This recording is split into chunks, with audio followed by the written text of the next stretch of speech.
నమస్కారం అండి. నేను వడ్లమాన్ శ్రీనివాస్. సో, 'ట్రాన్స్‌ఫర్ త్రిమూర్తులు', 'వడ్డే క్రియేషన్స్' గురించి మాట్లాడుకునే ముందు 'విజయమాధవి కంబైన్స్' గురించి మాట్లాడాలి. ఫస్ట్ 'బొబ్బిలిపులి', 'రంగూన్ రౌడీ', 'కటకటాల రుద్రయ్య' అంటే ఎన్టీ రామారావు గారు, చిరంజీవి గారు, కృష్ణరాజు గారు అందరితో సినిమాలు తీసిన ఒక గొప్ప మెగా సంస్థ. ఆ సంస్థకి వారసుడాయన. అక్కడితో ఆగాడా? మంచి హీరోగా నిలదొక్కున్నాడు. మళ్ళీ చెప్తే బాగుండదు. ఆవిడ ఆల్రెడీ చెప్పేసింది. 'జాబిలమ్మ నీకొంత కోపం' అనే పాట. అది తెలుగు రాష్ట్రాలను ఊపేసిన పాట. సిరివెన్నెల గారు రాశారు. మన నవీన్ గారు నటించిన పాట. సో, వెన్నలాంటి మనసున్న మనిషి, అంత వారసత్వం ఉన్న మనిషి. 10 ఏళ్ళు ఆయన నిజంగానే ఓ 10 ఏళ్ళు ఆయన ఎందుకు గ్యాప్ తీస్తున్నారో తెలీదు. కానీ అదే శారీరక దృఢత్వంతో బయటకొచ్చాడాయన. మానసికంగా కూడా అలాగే ఉన్నారు. ఎందుకు మానసికంగా గట్టిగా ఉన్నాడని చెప్తున్నానంటే, నాకు ఎక్కువ సినిమాలు చేసేసి కొంత కాన్ఫిడెన్స్ బిల్డప్ అయిపోయింది ఈ మధ్య. బాగానే చేస్తున్నానని.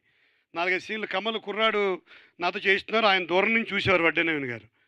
ఇది సరిపోదు, ఏదో మార్పు చేయాలి. ఇలాంటి మెళకువలు ఎన్నో ఆయన దగ్గర నేర్చుకోవాల్సొచ్చింది ఇందులో.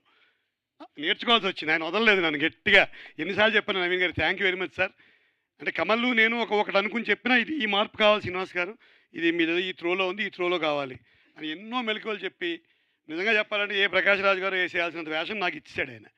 మరి భగవంతుడి దయ, ఆయన ఒక రకంగా ఆయన కన్విన్స్ అయ్యి ఒక కృప చూపించినట్టే నా మీద. సో, ఏ క్యారెక్టర్ ఆర్టిస్ట్కైనా మంచి వేషాలు పడితే కానీ ముందుకెళ్ళలేని పరిస్థితి. ఇప్పుడు యూట్యూబర్ బాగా చేస్తే ఆయన పెట్టేస్తున్నారు.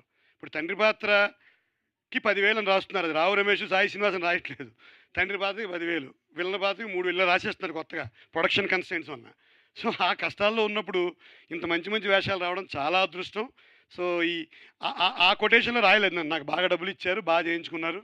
ఈ విలన్ పాత్రకి 3,000 అలా రాయలేదు నా మీద. నవీన్ గారికి అంటే నాకు చాలా ఇన్స్పైరింగ్గా ఉంటుంది, ఆశ్చర్యంగా కూడా ఉంటుంది. ఎందుకంటే మేమంతా చదువుకుని నేను జాబ్లోకి వచ్చినప్పుడు పెళ్లి సినిమా వచ్చింది. ఇంచుమించుగా సివిల్ సర్వీసెస్ రాస్తున్న టైంలో. సో, చిన్న క్రేజ్ ఉంటుంది. అందువల్ల ఫస్ట్ టైం నాకు సతీష్ ఫోన్ చేసి ఈ సినిమా ఉందనగానే నేను నవీన్ గారి ఆఫీస్కి వెళ్ళానండి. మామూలుగా ఓకే చేసేయకుండా నవీన్ గారిని కలిసి ఓకే చేసి అడ్వాన్స్ తీసుకుని చేశాను. ఒక మంచి వేషం ఇచ్చారు. సో, నవీన్ గారు ఈ సినిమా సూపర్ హిట్ అవ్వాలి 19వ తారీఖున. ఆయన ఎనర్జీ, ఆయన వారసత్వం, ఆయన నటన, ఇప్పుడు నిర్మాణ సారథ్యం, ఇవన్నీ ఖచ్చితంగా ఈ సినిమాని ముందుకు తీసుకెళ్తాయి, ప్రజల్లోకి తీసుకెళ్తే హిట్ అవుతుంది.